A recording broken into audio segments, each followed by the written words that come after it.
नमस्कार किसान भाइयों। फसल की अच्छी उपज के लिए हम फर्टिलाइजर का इस्तेमाल करते हैं क्योंकि बिना उर्वरक के फसल की अच्छी उपज होना मुश्किल है। ऐसे में खेती के लिए सबसे बड़ी ज़रूरत सही उर्वरक का चयन है। खेती के लिए किस प्रकार की फर्टिलाइजर लाभदायी होगी, उसकी कैसे पहचान करें, ये जानना बहुत ज़रूरी है। नाइट्रोजन, फास्फोरस और पोटेश के बाद सल्फर, जो कि मृदा पोषण में चौथा आवश्यक तत्व है, जिस पर किसान ध्यान नहीं देते हैं। तिलहनी फसलें भारतीय आहार में महत्वपूर्ण भूमिका निभा रही है। किसान भाइयों, तिलहन फसल के लिए संतुलित उर्वरक का प्रयोग आवश्यक है, जिसमें नाइट्रोजन, फास्फोरस, पोटेश, इसके साथ ही गंधक, जिंक और बोरॉन तत्व अति आवश्यक है। हमारे कई किसान भाई संतुलित उर्वरकों के अंतर्गत केवल नाइट्रोजन, फास्फोरस और पोटाश का उपयोग पर बल दिया करते हैं। सल्फर के उपयोग पर विशेष ध्यान न दिए जाने के कारण मृदा के नमूनों में 40% गंधक मतलब सल्फर की कमी पाई गई है। किसान भाइयों, आज उपयोग में आ रहे सल्फर रहित फर्टिलाइजर्स जैसे कि यूरिया, डीएपी, एनपीके तथा एमओपी के उपयोग से गंधक की कमी निरंतर बढ़ रही है। किसान भाइयों, गंधक की कमी मुख्यतः किन कारणों से भूमि के अंदर हो रही है, जिसकी तरफ हमारी किसानों का ध्यान नहीं जा रहा है? भूमि में संतुलित फर्टिलाइजर्स का प्रयोग ना करना, लगातार विभिन्न फसलों द्वारा गंधक जमीन में लेते रहने और सल्फर रहित उर्वरकों के प्रयोग में इन तत्वों की कमी हो जाती है। ऐसे उर्वरकों का उपयोग जिसमें बहुत कम या ना के बराबर सल्फर का होना, जहां अकार्बनिक खादें प्रयोग में नहीं आती है, वहां पर भी सल्फर की कमी का होना, हाल ही में तोड़कर विकसित की गई भूमि या हल्क गठन वाली बलुई मिट्टी में जहां निक्षालन द्वारा पोषक तत्वों की हानि हो जाया करती है। किसान भाइयों, सल्फर की कमी के लक्षण: सल्फर की कमी से पौधों का रंग पीला हो जाता है और इस कमी की शुरुआत पौधों के ऊपरी हिस्से या नए पत्तों से होती है। सल्फर की कमी से पौधों का विकास रुक जाता है। सल्फर के कमी से पौधों का हरापन कम हो जाता है।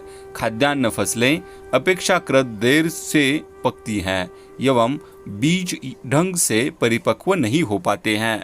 पत्तियां और तने में बैंगनीपन आ जाता है। गंधक के अभाव में पौधे पीले, हरे, पतले और आकार में छोटे हो जाते हैं तथा पौधे का तना पतला और कड़ा हो जाता है।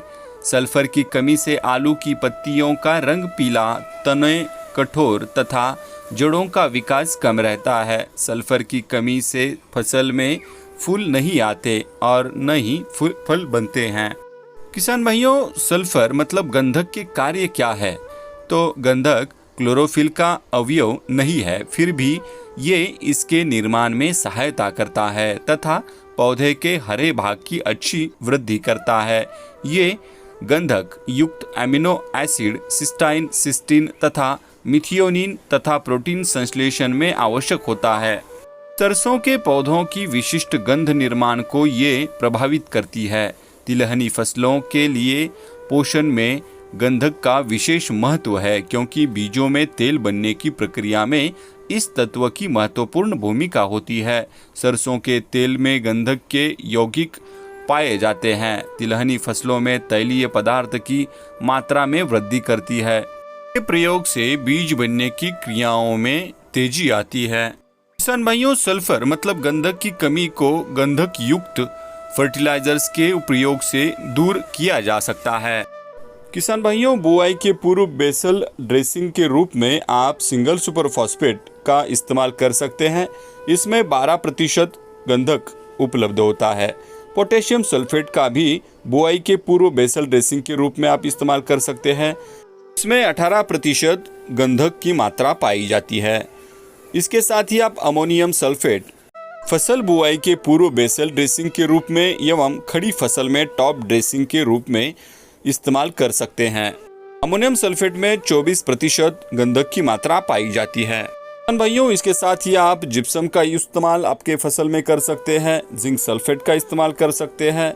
सल्फेट जस्त की कमी वाली भूमि के लिए उपयुक्त है। इसका प्रयोग बुआई के 3 से 4 सप्ताह पूर्व या खड़ी फसल में पर्णीय छिड़काव आप कर सकते हैं।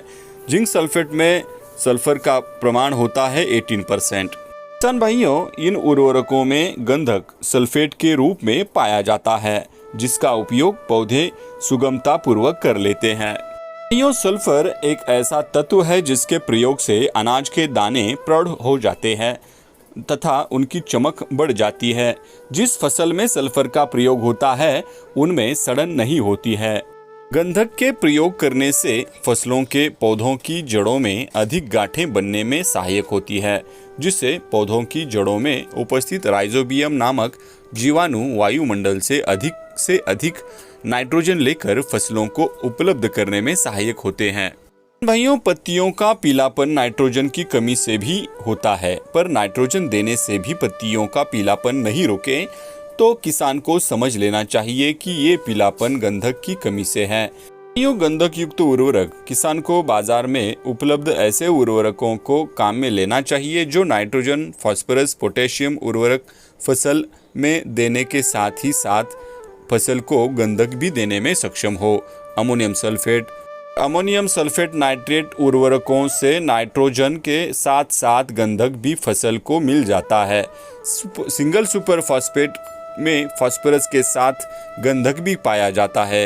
इसी प्रकार पोटेशियम सल्फेट द्वारा पोटेश के साथ गंधक भी फसल को मिल जाता है। अमोनियम फॉस्फेट सल्फेट में नाइट्रोजन फास्फोरस के साथ साथ गंधक भी फसल को मिल जाता है। किसान कैल्शियम सल्फेट, जिसको जिप्सम के नाम से भी जाना जाता है, से भूमि में देने से फसल को कैल्शियम के साथ साथ गंधक भी पौधों को मिल जाता है। किसान भाइयों, किसान गंधक का प्रयोग कब और कैसे करें? तो गंधक युक्त उर्वरकों का प्रयोग किसान बुआई के पूर्व अंतिम जुताई के समय ही कर देना चाहिए। किसानों को मृदा प्रयोगशाला द्वारा जारी किए जा रहे मृदा स्वास्थ्य कार्ड के अनुसार ही गंधक की मात्रा एक बार में ही मिट्टी में मिला देनी चाहिए। तो कुछ फसलों में सिफारिश की गई मात्रा एक साथ ना देकर कुल गंधक के भाग को 2-3 बार में बांटकर प्रयोग में लेना चाहिए। मूंगफली में गंधक को प्रयोग में लाते समय 75% गंधक का प्रयोग बुआई के समय करने तथा शेष 25% का प्रयोग फूल आते समय कर देना चाहिए। किसान भाइयों, सल्फर का उपयोग करने से हमारी फसलों का उत्पादन 20 से 25% बढ़ता है। तो किसान भाइयों, आप अपने फसलों में सल्फर मतलब गंधक का उपयोग जरूर करें। किसान भाइयों, ये वीडियो आपको कैसा लगा जरूर कमेंट करके बताइए। आपको ये वीडियो अच्छा लगा तो लाइक, शेयर और सब्सक्राइब करें। ये पूरा वीडियो देखने के लिए आपका धन्यवाद।